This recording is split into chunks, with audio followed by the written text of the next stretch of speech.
सरकार नूं इस जिहड़ी कुझियां हरकतां ते उतरी हुई है, असीं संयुक्त किसान मोर्चे ਵੱਲੋਂ ਇਹ चेतावनी दिंदे आ। नहीं तो सरकार नूं ਇਹਦਾ महंगा मुल उतारना पै सकदा है।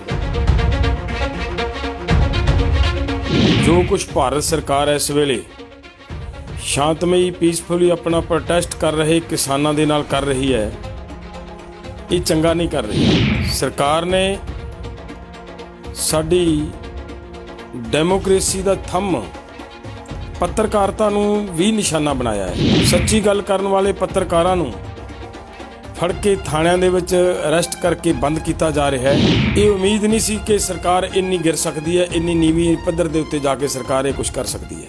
ਅਸੀਂ ਅੱਜ ਸਾਡੇ किसान एकता मोर्चे ਦੇ माध्यम ਦੇ ਰਾਹੀਂ भारत सरकार ਨੂੰ ਇਹ कहना ਚਾਹੁੰਦੇ ਆ कि जो कुछ भारत सरकार इस वेले शांतमई पीसफुली अपना प्रोटेस्ट कर रहे किसानां दे नाल कर रही है, ये चंगा नहीं कर रही। सरकार ने साडी डेमोक्रेसी दा थंम पत्रकारिता नूं भी निशाना बनाया है। इत्थों तक कि जिहड़े सच दी आवाज़ उठाउण वाले पत्रकार ने उन्हां तों इस्तीफे मंगे जा रहे ने। सच्ची गल करन वाले पत्रकारां नूं फड़ के थाणिਆਂ ਦੇ ਵਿੱਚ अरेस्ट करके बंद किया जा रहा है। ये उम्मीद नहीं सी कि सरकार इन्नी गिर सकती है, इन्नी नीवीं पद्धर ਦੇ ਉੱਤੇ जाके सरकार ये कुछ कर सकती है। और सानू पता लग्या है कि कुछ होर भी नौजवान हजे तक लापता हुए ने, जिन्हां दी हजे तक कोई उग सुग नहीं लग रही। मैं बेनती करूँगा साडे सारे ही देश के किसान परिवारां नूं कि जिन्हां दे भी बच्चे इस अंदोलन दे विच पहुंचे है, वो कृपा करके उन्हां बच्चों की एक बारी जांच कर लें, क्योंकि इत्थे सारे वीर जिहड़े नौजवान आए ने जां आए सी, वो जथेबंदियां दा पक्का कैडर भावें नहीं सी, उहदे करके उहदा साडे ध्यान च नहीं होने। वो परिवार अपने बच्चों की घट्टो घट्ट पड़ताल करके साडे तक सूचना पहुँचाउण।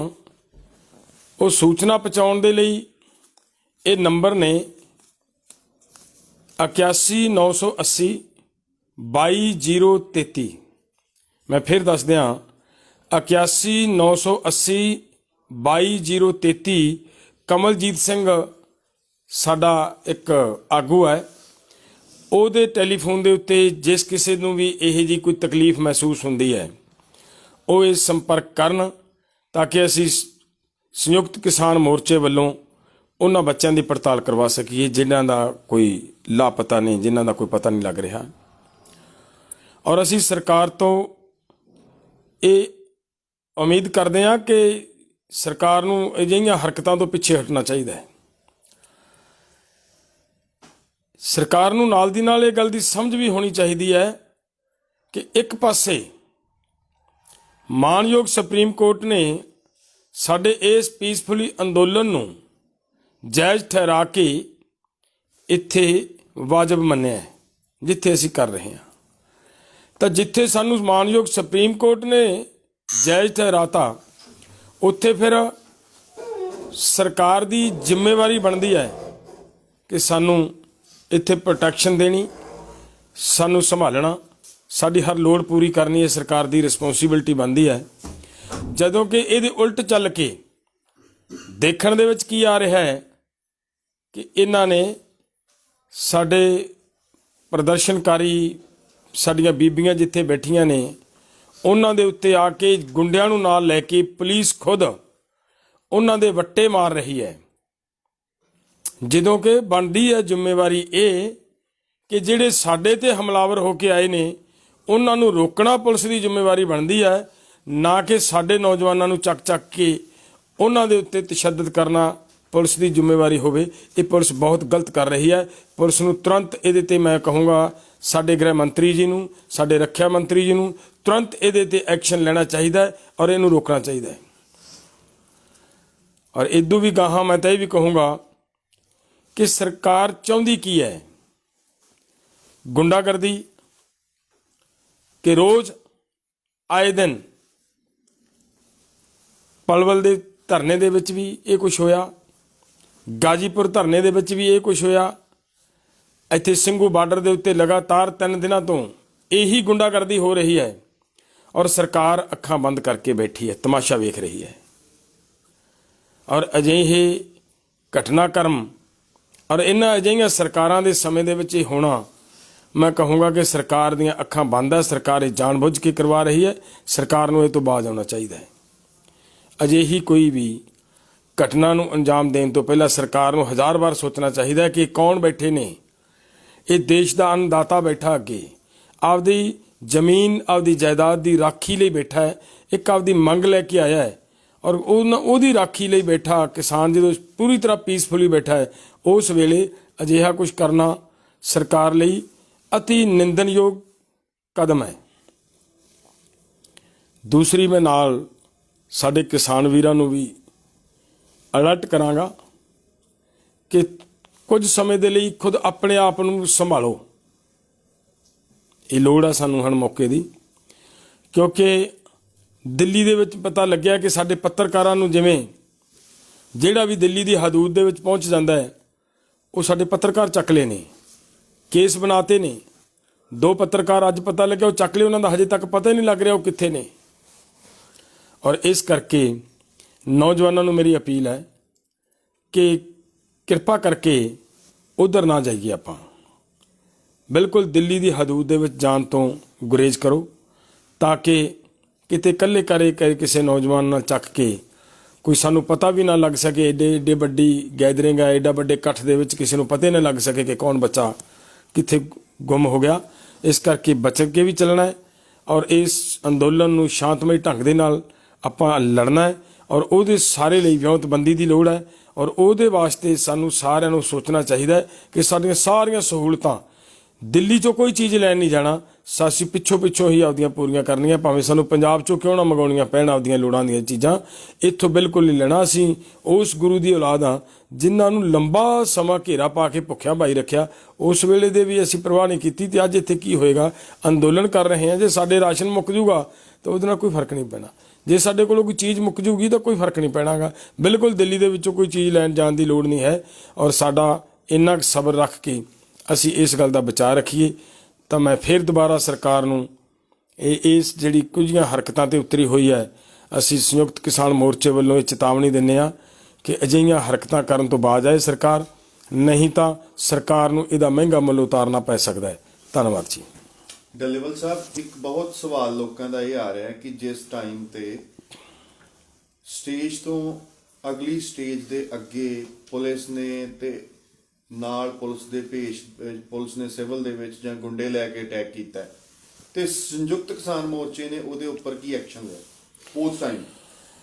ਸ਼ਾਇਦ ਮੇਰਾ ਖਿਆਲ ਹੈ ਇਸ ਗੱਲ ਦਾ ਵੀ ਸਾਰੇ ਪੱਤਰਕਾਰ ਵੀਰਾਂ ਕੋਲੇ ਗੱਲ ਨਾ ਪਹੁੰਚੀ ਹੋਵੇ ਜਾਂ ਸਾਰੇ ਲੋਕਾਂ ਕੋਲੇ ਗੱਲ ਨਾ ਪਹੁੰਚੀ ਹੋਵੇ। ਜਿਸ ਵੇਲੇ ਇਹ ਘਟਨਾ ਨੂੰ ਗੁੰਡਾਗਰਦੀ ਹੋ ਰਹੀ ਸੀ, ਉੱਥੇ ਅੰਜਾਮ ਦਿੱਤਾ ਜਾ ਰਿਹਾ ਸੀ, ਔਰ ਉਸ ਵੇਲੇ ਜਦੋਂ ਸਾਡੇ ਕੋਲੇ ਸੂਚਨਾ ਪਹੁੰਚੀ, ਉਸ ਵੇਲੇ ਅਸੀਂ ਸੰਯੁਕਤ ਕਿਸਾਨ ਮੋਰਚੇ ਦੀ ਮੀਟਿੰਗ ਚੱਲ ਰਹੀ ਸੀ ਔਰ ਉਸ ਮੀਟਿੰਗ ਦੇ ਵਿੱਚ ਤੁਰੰਤ ਮੀਟਿੰਗ ਨੂੰ ਉੱਥੇ ਹੀ ਰੋਕ ਕੇ ਸਾਡੇ ਯੂਪੀ ਤੋਂ ਜਿਹੜੀ ਜਥੇਬੰਦੀ ਹੈ ਨਾਲ ਰਾਜਾ ਆਪਣਾ ਇੱਥੋਂ ਦਿੱਲੀ ਵਾਲੇ ਯੁੱਧਵੀਰ ਜੀ, ਰਕੇਸ਼ ਟਕੈਤ ਦੀ ਜਥੇਬੰਦੀ ਦੇ ਆਗੂ ਨੇ, ਉਹਨਾਂ ਨੇ ਉਸੇ ਸਮੇਂ ਸਾਡੇ ਗ੍ਰਹਿ ਮੰਤਰੀ ਜੀ ਦੇ ਨਾਲ ਗੱਲ ਕੀਤੀ ਹੈ ਕਿ ਇਹਨੂੰ ਰੋਕਿਆ ਜਾਏ ਤੁਰੰਤ, ਇਹ ਬਹੁਤ ਘਟੀਆ ਕਾਰਵਾਈ ਹੋ ਰਹੀ ਹੈ। ਔਰ ਇਸ ਤੋਂ ਬਾਅਦ ਦੁਬਾਰਾ ਫਿਰ ਮਤਲਬ ਰਾਜਨਾਥ ਜੀ ਨਾਲ ਸਾਡੇ ਰਾਜੇਵਾਲ ਜੀ ਨਾਲ ਗੱਲਬਾਤ ਹੋਈ। ਅਸੀਂ ਸਾਰੇ ਜਾਣੇ ਉੱਥੇ ਉਸ ਵੇਲੇ ਸੰਯੁਕਤ ਕਿਸਾਨ ਮੋਰਚੇ ਦੀ ਜਿਹੜੇ ਲੀਡਰਸ਼ਿਪ ਸੀ ਉੱਥੇ ਬੈਠੇ ਸੀ, ਸਾਡੀ ਗੱਲਬਾਤ ਹੋ ਰਹੀ ਸੀ ਔਰ ਉਹਨਾਂ ਨੇ, ਰਾਜਨਾਥ ਨੇ ਇਹ ਵੀ ਇਹ ਗੱਲ ਆਖੀ ਕਿ ਅਸੀਂ ਹੁਣੇ ਮਤਲਬ ਪਤਾ ਕਰਦੇ ਹਾਂ, ਜੇਕਰ ਅਜਿਹਾ ਹੋ ਰਿਹਾ ਤਾਂ ਅਸੀਂ ਇਹਨੂੰ ਰੋਕਦੇ ਹਾਂ ਔਰ ਇਹ ਨਹੀਂ ਹੋਏਗਾ, ਨਹੀਂ ਹੋਣਾ ਚਾਹੀਦਾ ਔਰ ਤੁਸੀਂ ਆਪਣੇ ਕਿਸਾਨਾਂ ਨੂੰ ਕੰਟਰੋਲ ਕਰਨ ਦੀ ਜੋ ਕੋਸ਼ਿਸ਼ ਕਰੋ, ਆਪਣੇ ਕਿਸਾਨ ਨਾ ਕਿਤੇ ਕੋਈ ਅਜਿਹਾ ਕੁਛ ਕਰਨ। ਤਾਂ ਇਸ ਕਰਕੇ ਉਹ ਸਾਨੂੰ ਫਿਰ ਉਸ ਵੇਲੇ ਇੱਕ ਸਟੇਜ ਤੋਂ ਅਨਾਉਂਸਮੈਂਟ ਵੀ ਕਰਵਾਉਣੀ ਪਈ ਕਿ ਉਧਰਲੇ ਪਾਸੇ ਕੋਈ ਕਿਸਾਨ ਨਾ ਜਾਵੇ, ਉਹ ਤਾਂ ਕਿ ਮਤਲਬ ਕਿਸੇ ਤਰ੍ਹਾਂ ਦਾ ਸਾਡੇ ਕਿਸਾਨਾਂ ਤੇ ਬਲੇਮ ਨਾ ਆਵੇ ਕਿ ਕਿਉਂਕਿ ਗੁੱਸੇ ਦੇ ਵਿੱਚ ਆਇਆ ਕੋਈ ਵੀ ਨੌਜਵਾਨ ਕਿਸੇ ਨਾਲ ਵੀ ਮਤਲਬ ਭਿੜ ਸਕਦਾ ਸੀ। ਇਸ ਕਰਕੇ ਉਹਨੂੰ ਉਸ ਵੇਲੇ ਇਸੇ ਤਰੀਕੇ ਨਾਲ ਕੰਟਰੋਲ ਕਰਨਾ ਦੀ ਲੋੜ ਲੱਗੀ, ਸਾਨੂੰ ਉਹ ਲੋੜ ਬਣਦੀ ਸੀ ਔਰ ਉਹਨੂੰ ਇਹ ਸਾਰੇ ਨੂੰ ਅਸੀਂ ਮਤਲਬ ਹੈਂਡਲ ਕਰਨ ਦੀ ਕੋਸ਼ਿਸ਼ ਕੀਤੀ ਹੈ। ਬਹੁਤ ਇਹ ਲੋਕਾਂ ਨੇ, ਸਾਡੀ ਪਬਲਿਕ ਨੇ ਇਹ ਸਵਾਲ ਚੱਕਿਆ ਕਿ ਜਾਣ ਬੁੱਝ ਕੇ, ਕਿਉਂਕਿ ਜਿਹੜਾ ਉਸ ਸਟੇਜ ਦੇ ਉੱਪਰੋਂ ਜਿਹੜੇ ਉਹ ਆਗੂ ਸੀ, ਉਹਨਾਂ ਨੇ ਜੋ ਵੀ ਆਪਣਾ ਰੂਪ ਦਿਖਾਇਆ, ਜੋ ਵੀ ਉਹਨਾਂ ਨੇ ਆਪਣਾ, ਜਿਵੇਂ ਉਹਨਾਂ ਨੇ 26 ਦੇ ਵਿੱਚ ਬਹੁਤ ਕੁਝ ਗਲਤ ਕੀਤਾ, ਕਿ ਇਸ ਕਰਕੇ ਸੰਯੁਕਤ ਕਿਸਾਨ ਮੋਰਚੇ ਨੇ ਕੋਈ ਇਹਨਾਂ ਨੂੰ ਸਜ਼ਾ ਦਿੱਤੀ ਹੈ। ਪਲੀਜ਼ ਉਹਦੇ ਉੱਪਰ ਕਲੀਅਰ ਕਰੋ। ਨਹੀਂ, ਇਹ ਸਜ਼ਾ ਦੇਣ ਦਾ ਨਹੀਂ ਮਤਲਬ ਸੀਗਾ। ਇਹ ਕੋਈ ਸਜ਼ਾ ਦੇਣ ਦਾ ਟਾਈਮ ਨਹੀਂ ਸੀ ਕਿਸੇ ਨੂੰ ਸਾਡਾ। ਇਹ ਅਜਿਹਾ ਕੋਈ ਸਜ਼ਾ ਕਿਉਂ ਦੇਵਾਂਗੇ? ਕਿਉਂ ਸਜ਼ਾ ਵਾਲੀ ਗੱਲ ਦਾ ਤਾਂ ਮਤਲਬ ਹੀ ਕੋਈ ਨਹੀਂ ਹੈ। ਉੱਥੇ ਸਾਡੇ ਕਿਸਾਨ ਬੈਠੇ ਨੇ। ਅਗਰ ਗਲਤੀ ਕੀਤੀ ਹੈ ਤਾਂ ਕਿਸੇ ਲੀਡਰ ਨੇ ਕੀਤੀ ਹੈ। ਕਿਸਾਨਾਂ ਦਾ ਤਾਂ ਵਿਚਾਰੇ, ਕਿਸਾਨ ਤਾਂ ਭੋਲੇ ਹੁੰਦੇ ਨੇ, ਉਹ ਤਾਂ ਇੱਕ ਆਮ ਲੋਕ ਹੁੰਦੇ ਨੇ। ਉਹ ਆਮ ਲੋਕ ਆਏ ਨੇ ਔਰ ਉਹ ਉਹਨਾਂ ਦੇ ਨਾਲ ਆਏ ਹੈ। ਗਲਤੀ ਲੀਡਰ ਦੀ ਹੋਵੇ, ਸਜ਼ਾ ਲੋਕਾਂ ਨੂੰ, ਇੱਕ ਮੈਨੂੰ ਲੱਗਦਾ ਸਿਆਣੀ ਲੀਡਰਸ਼ਿਪ ਜੇ ਕਦੇ ਨਹੀਂ ਕਰੇਗੀ, ਨਹੀਂ ਕਰਨਾ ਵੀ ਨਹੀਂ ਚਾਹੀਦਾ। ਔਰ ਅਸੀਂ ਤੁਰੰਤ, ਜੇ ਸਾਡੇ ਮਨ 'ਚ ਇਹ ਹੁੰਦੀ ਤਾਂ ਫਿਰ ਟੈਲੀਫੋਨ ਕਰਨ ਦੀ ਕੀ ਮਤਲਬ ਹੋਣਾ ਸੀ? ਉਸੇ ਵੇਲੇ, ਜਿਸ ਵੇਲੇ ਸਾਨੂੰ ਪਤਾ ਲੱਗਿਆ ਕਿ ਉਧਰ ਇਹ ਹੋ ਰਿਹਾ ਹੈ, ਤੁਰੰਤ ਮਤਲਬ ਇਹਦੀਆਂ ਕਾਲਾਂ ਦੇਖੀਆਂ ਜਾ ਸਕਦੀਆਂ ਨੇ ਔਰ ਉਸੇ ਵੇਲੇ ਇਹਦੇ 'ਤੇ ਐਕਸ਼ਨ ਲੈਂਦਿਆਂ ਸਾਡੀ ਲੀਡਰਸ਼ਿਪ ਨੇ ਉਹਨੂੰ ਰੋਕਣ ਦਾ ਯਤਨ ਕੀਤਾ। ਤੇ ਇੱਥੋਂ ਆ ਕੇ ਅਸੀਂ ਸਾਰੇ ਦੇ ਸਾਰੇ ਸਟੇਜ 'ਤੇ ਆ ਕੇ ਉਹਨੂੰ ਮਤਲਬ ਸਾਰਾ ਇਹਨੂੰ ਮਤਲਬ ਹੈਂਡਲ ਕਰਨ ਦੀ ਕੋਸ਼ਿਸ਼ ਵੀ ਕੀਤੀ ਹੈ। ਇੱਕ ਸਵਾਲ ਜਿਹੜਾ ਇਹ ਆ ਰਿਹਾ ਸੀਗਾ ਕਿ ਜਿਹੜੇ ਨੌਜਵਾਨਾਂ ਨੂੰ ਪੁਲਿਸ ਚੱਕ ਰਹੀ ਹੈ, ਜਾਂ ਜਿਹੜੇ ਕੱਲ ਵੀਰ ਨੂੰ ਕੁੱਟਣ ਤੋਂ ਬਾਅਦ ਪੁਲਿਸ ਚੱਕ ਕੇ ਲੈ ਕੇ ਗਈ ਹੈ, ਕਿ ਉਹਨਾਂ ਦੇ ਪਿੱਛੇ ਸਾਡੇ ਵਕੀਲ, ਸਾਡੇ ਆਗੂ ਪੈਰਵਾਈ ਕਰ ਰਹੇ ਨੇ? ਹਾਂ, ਇਹ ਕੋਈ ਇਕੱਲੇ ਉਸ ਇੱਕ ਦੀ ਨਹੀਂ ਹੈ ਗੱਲ। ਜਿੰਨੇ ਵੀ ਸਾਡੇ ਇਸ ਅੰਦੋਲਨ ਦੇ ਵਿੱਚ ਨੌਜਵਾਨ ਲਾਪਤਾ ਹੋਏ ਆ, ਉਹ ਸਾਰੇ ਹੀ ਸਾਡੇ ਨੇ। ਇਹ ਕੋਈ ਨਹੀਂ ਹੈ ਕਿ ਮਤਲਬ ਕਿਹੜੇ ਬਾਰਡਰ ਤੋਂ ਕੌਣ ਹੋਇਆ, ਕਿੱਥੋਂ ਕੀ ਹੋਇਆ। ਹਾਂ, ਇਹ ਜ਼ਰੂਰ ਅਸੀਂ ਬੇਨਤੀ ਕਰਾਂਗੇ ਸਾਰੀਆਂ ਜਥੇਬੰਦੀਆਂ ਨੂੰ ਕਿ ਦੇਖੋ, ਕਈ ਵਾਰੀ ਨਹੀਂ ਪਤਾ ਹੁੰਦਾ, ਐਡਾ ਲੰਬਾ ਚੌੜਾ ਮਤਲਬ ਪੂਰੀ ਦਿੱਲੀ ਦੇ 300 ਕਿਲੋਮੀਟਰ ਦੇ ਘੇਰੇ ਦੇ ਵਿੱਚ ਮਤਲਬ ਅੰਦੋਲਨ ਚੱਲ ਰਿਹਾ ਹੈ। ਸਾਰਾ ਸੰਯੁਕਤ ਕਿਸਾਨ ਮੋਰਚੇ ਦੀ ਲੀਡਰਸ਼ਿਪ ਦੇ ਧਿਆਨ 'ਚ ਹੋ ਸਕਦਾ ਇੱਕੋ ਵਾਰੀ ਗੱਲ ਨਾ ਆਵੇ। ਅਸੀਂ ਸਮੁੱਚੀ ਲੀਡਰਸ਼ਿਪ ਨੂੰ, ਸਮੁੱਚੀਆਂ ਜਥੇਬੰਦੀਆਂ ਨੂੰ ਅਪੀਲ ਕਰਾਂਗੇ ਕਿ ਪੜਤਾਲ ਕਰੋ। ਜਿਹੜਾ ਵੀ ਤੁਹਾਡੇ ਸੰਗਠਨ ਦੇ ਵਿੱਚੋਂ ਜਾਂ ਤੁਹਾਡੇ ਨਾਲ ਆਇਆ, ਜਾਂ ਕੋਈ ਵੀ ਕਿਸੇ ਵੀ ਅੰਦੋਲਨ ਦੇ ਵਿੱਚੋਂ ਕਿਸੇ ਵੀ ਨਾਕੇ ਤੋਂ ਕੋਈ ਨੌਜਵਾਨ ਅਗਰ ਲਾਪਤਾ ਹੋਇਆ ਹੈ, ਤਾਂ ਕਿਰਪਾ ਕਰਕੇ ਮਤਲਬ ਸੰਯੁਕਤ ਕਿਸਾਨ ਮੋਰਚੇ ਦੇ ਧਿਆਨ ਦੇ ਵਿੱਚ ਲਿਆਂਦਾ ਜਾਏ। ਨੰਬਰ ਅਸੀਂ ਦੱਸ ਚੁੱਕੇ ਹਾਂ ਇਹਨਾਂ ਦਾ, ਇਹ ਵੀ ਨੰਬਰ, ਫਿਰ ਇਹ ਸਾਰੀਆਂ ਜਥੇਬੰਦੀਆਂ ਵੀ ਨੋਟ ਕਰਨ। 81 980 20 033, ਫਿਰ ਨੋਟ ਕਰ ਲਿਓ, 81 980 22 033। ਕਮਲਜੀਤ ਸਿੰਘ ਸਾਡੇ ਇਹ ਆਗੂ ਦਾ ਨਾਂ ਹੈ ਔਰ ਤੁਸੀਂ ਇਹ ਨਾਂ ਨੂੰ ਧਿਆਨ ਦੇ ਵਿੱਚ ਲੈ ਕੇ, ਇਹਨਾਂ ਨੰਬਰ ਨੂੰ ਧਿਆਨ ਦੇ ਵਿੱਚ ਲੈ ਕੇ ਸਾਡੇ ਨਾਲ ਸੰਪਰਕ ਕਰ ਸਕਦੇ ਹੋ। ਜਿਹਨੂੰ ਵੀ ਕਿਤੇ ਕੋਈ ਇਹੋ ਜਿਹੀ ਗੱਲ ਲੱਗਦੀ ਹੈ ਤੇ ਇਹਨਾਂ ਦਾ ਡਿਊਟੀ ਬਣਦੀ ਹੈ ਆਪਣੀ, ਉਹ ਸਾਰੇ ਬੱਚੇ ਜਿਹੜੇ ਇੱਥੇ ਆਏ ਨੇ, ਅਗਰ ਉਹਨਾਂ ਨੂੰ ਕਿਤੇ ਕੋਈ ਤਕਲੀਫ ਆਈ ਹੈ ਤੇ ਉਹ ਸਾਰੇ ਅਸੀਂ ਉਹਨਾਂ ਦੇ ਨਾਲ ਖੜੇ ਹਾਂ ਔਰ ਉਹਨਾਂ ਦੀ ਮਦਦ ਕਰਾਂਗੇ। ਮਦਦ ਕਰਨੀ ਬਣਦੀ ਵੀ ਹੈ। ਡੱਲੇਵਾਲ ਸਾਹਿਬ, ਲਾਸਟ ਦੇ ਉੱਪਰ ਸਾਡੇ ਪੰਜਾਬ ਨੂੰ, ਹਰਿਆਣੇ ਨੂੰ, ਯੂਪੀ, ਰਾਜਸਥਾਨ, ਕੀ ਅਪੀਲ ਕਰਨਾ ਚਾਹੁੰਦੇ ਹੋ? ਇੱਥੇ ਮਾਹੌਲ ਕਿਵੇਂ ਦਾ ਹੁਣ? ਕੀ ਡਰ ਦੀ ਕੋਈ ਗੱਲ ਹੈ? ਪਲੀਜ਼ ਉਹਦੇ ਉੱਪਰ ਜ਼ਰੂਰ ਦੱਸੋ। ਦੇਖੋ, ਡਰਨ ਵਾਲੀ ਕੋਈ ਗੱਲ ਨਹੀਂ ਹੈ। ਇਹ ਨਹੀਂ ਹੈ ਕਿ ਇੱਥੇ ਕੋਈ ਡਰਨ ਵਾਲੀ ਗੱਲ ਹੈ। ਸਿਰਫ ਇਹ ਜ਼ਰੂਰ ਆ ਗੱਲ ਕਿ ਸਰਕਾਰ ਆਪਦੀਆਂ ਮਤਲਬ ਜਿਹੜੀਆਂ ਕੁਝੀਆਂ ਹਰਕਤਾਂ ਉਹਦੇ ਤੇ ਉਤਰੀ ਹੋਈ ਹੈ, ਉਹਦੇ ਤੋਂ ਸਤਰਕ ਹੋਣ ਦੀ ਜ਼ਰੂਰ ਲੋੜ ਹੈ। ਸਰਕਾਰ ਦਾ ਹੁਣ ਕੋਸ਼ਿਸ਼ ਕੀ ਹੈ? ਸਰਕਾਰ ਸਾਡੇ ਨੌਜਵਾਨਾਂ ਨੂੰ ਭੜਕਾਉਣ ਦੀ ਕੋਸ਼ਿਸ਼ ਕਰ ਰਹੀ ਹੈ, ਇਹਨਾਂ ਨੂੰ ਗੁੱਸਾ ਦੇਣ ਦੀ, ਚੜਾਉਣ ਦੀ ਕੋਸ਼ਿਸ਼ ਕਰ ਰਹੀ ਹੈ ਕਿ ਇਹ ਗੁੱਸੇ ਦੇ ਵਿੱਚ ਆਉਣ, ਗੁੱਸੇ ਦੇ ਵਿੱਚ ਆ ਕੇ ਕਿਸੇ ਨਾ ਕਿਸੇ ਦੇ ਨਾਲ ਕੁੱਟਮਾਰ ਕਰਨ, ਤਾਂ ਇਹਨੂੰ ਇੱਕ ਦੰਗੇ ਦਾ ਰੂਪ ਬਣ ਜੇ। ਇਸ ਤੋਂ ਸਿਵਾ ਹੋਰ ਮਤਲਬ ਕੁਝ ਨਹੀਂ। ਸਰਕਾਰ ਇਹਨੂੰ ਇੱਕ ਦੰਗੇ ਦਾ ਰੂਪ ਬਣਾਉਣਾ ਚਾਹੁੰਦੀ ਹੈ ਔਰ ਇਹਦੇ ਤੋਂ ਸਹੀ ਸਾਰਿਆਂ ਨੇ ਅਲਰਟ ਰਹਿਣਾ ਹੈ। ਜਿੰਨੇ ਵੀ ਕਿਸਾਨ ਇੱਥੇ ਆਏ ਨੇ, ਨੌਜਵਾਨਾਂ ਨੂੰ ਮੈਂ ਖਾਸ ਕਰਕੇ ਅਪੀਲ ਕਰੂੰਗਾ ਕਿ ਨੌਜਵਾਨ ਖੂਨ ਗਰਮ ਹੁੰਦਾ ਹੈ, ਛੇਤੀ ਮਤਲਬ ਗੁੱਸੇ ਦੇ ਵਿੱਚ ਆ ਜਾਂਦਾ ਹੈ। तो मैं समूह नौजवानों ਨੂੰ, ਚਾਹੇ ਉਹ ਪੰਜਾਬ ਦਾ ਨੌਜਵਾਨ ਹੈ, ਚਾਹੇ ਉਹ ਹਰਿਆਣੇ ਦਾ ਨੌਜਵਾਨ ਹੈ, ਚਾਹੇ ਉਹ ਯੂਪੀ ਦਾ, ਚਾਹੇ ਮੱਧ ਪ੍ਰਦੇਸ਼, ਚਾਹੇ ਰਾਜਸਥਾਨ ਦਾ, ਸਾਰੇ ਹੀ ਇਸ ਅਪੀਲ ਨੂੰ ਪ੍ਰਵਾਨ ਕਰੋ। ਤੁਸੀਂ ਆਪਣੇ ਆਪ ਦੇ ਉੱਤੇ, ਆਪਣੇ ਗੁੱਸੇ ਦੇ ਉੱਤੇ ਕੰਟਰੋਲ ਰੱਖਣਾ ਹੈ। ਦੇਖਿਓ ਕਿਤੇ ਤੁਸੀਂ ਗਲਤੀ ਕਰਕੇ ਆਪਾਂ ਨੂੰ ਦਾਗ ਨਾ ਲੱਗ ਜਾਏ ਸੀ, ਜਾਂ ਆਪਣਾ ਅੰਦੋਲਨ ਫੇਰ ਨਾ ਦੁਬਾਰਾ ਟੁੱਟ ਜੇ। ਅੰਦੋਲਨ ਨੂੰ ਇੱਕ ਵਾਰੀ ਡਿੱਗ ਕੇ ਫੇਰ ਉਠਾਇਆ, ਬੜੇ ਔਖਿਆਂ ਹੋ ਕੇ ਤੁਹਾਡੀ ਸਾਰਿਆਂ ਨੇ ਮਤਲਬ ਬੜਾ ਸਮਾਂ ਸੰਭਾਲ ਕੇ, ਮੌਕਾ ਸੰਭਾਲ ਕੇ ਅੰਦੋਲਨ ਨੂੰ ਖੜਾ ਕਰ ਲਿਆ ਦੁਬਾਰਾ। ਤੇ ਜੇ ਦੁਬਾਰਾ ਫਿਰ ਆਪਾਂ ਡਿੱਗ ਪਏ ਨਾ, ਫਿਰ ਅੰਦੋਲਨ ਖੜਾ ਹੋਣਾ ਬੜਾ ਔਖਾ ਹੋ ਜਾਏਗਾ। ਸੋ ਇਸ ਕਰਕੇ ਇਸ ਸਾਰੀ ਗੱਲ ਨੂੰ ਧਿਆਨ 'ਚ ਰੱਖਦਿਆਂ ਇਹਦਾ ਧਿਆਨ ਰੱਖਣਾ ਹੈ। ਇਸ ਗੱਲ ਤੋਂ ਜ਼ਰੂਰ ਬਚਾਅ ਰੱਖਣਾ ਹੈ ਕਿ ਸਰਕਾਰ ਕੱਲ ਨੂੰ ਸਾਨੂੰ ਇਹ ਨਾ ਕਹੇ ਕਿ ਇਹ ਤਾਂ ਜੀ ਉਹ ਲਈ ਫਿਰਦੇ ਸੀਗੇ, ਇਹ ਤਾਂ ਹਥਿਆਰ ਲਈ ਫਿਰਦੇ ਸੀਗੇ, ਤਾਂ ਇਹ ਕਰੀ ਫਿਰਦੇ ਤਾਂ ਉਹ ਕਰੀ ਫਿਰਦੇ।